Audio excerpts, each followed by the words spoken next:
Good morning, everyone. Today, in chapter 3, Human Development, we will discuss about the indicators of healthy life. Life expectancy and mortality rate are the two important indicators of healthy life. And these two indicators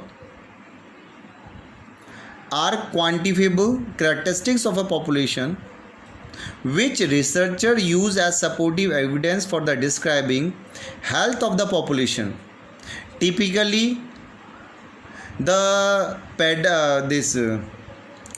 population geographer use a survey methodology to gather information about these two features of the population.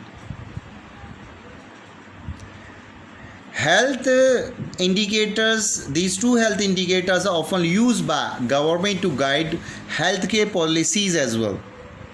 Mortality rate, which describe about the infant mortality, fetal mortality, maternal mortality. A life free from illness and ailments and living a reasonably long span are indicators of healthy life. And to measure these indicators of healthy life or reasonable long life, there are some features which are required. One, the availability of pre and postnatal healthcare facility in order to reduce mortality. Old age healthcare facilities, adequate nutrition facilities, and safety of individual are some of the measures of a healthy and reasonable life. And there are lots of achievement we have done in India after the independence, and these achievements have been done reasonably well in few areas. Like first, there is declining in death rate because it was 25.1 death per thousand in 1951, and it has been reduced to 6.5 per thousand in 2015. There have been declining infant mortality rate. It was 148 at the time of independence in 1951, and it has been declined to 37 during the same period.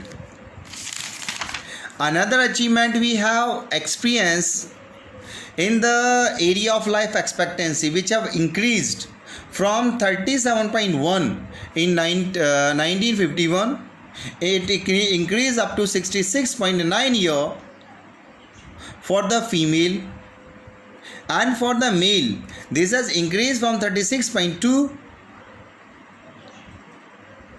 to 70 year is expected life now for the males.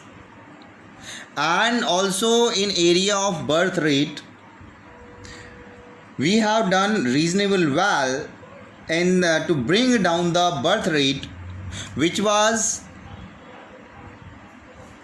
40.8 per thousand, and now it has been reduced to 22.8%. But still lots of thing has to be done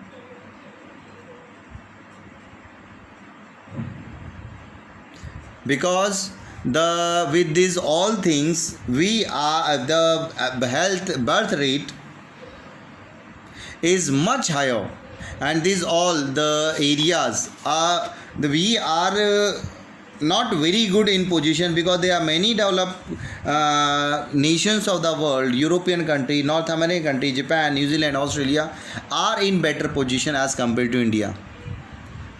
So what has to be done? The problem occur with India's population in key area of health. Areas of health. One is declining sex ratio, and this situation is more alarming when we see in context of gender specific. we have recorded declining female sex ratio. In 2011 census, India's figure is so alarming and disturbing. When it's come to the child sex ratio, it's very serious. In the age group of 0.6 year, there have been tremendous decline in the sex ratio.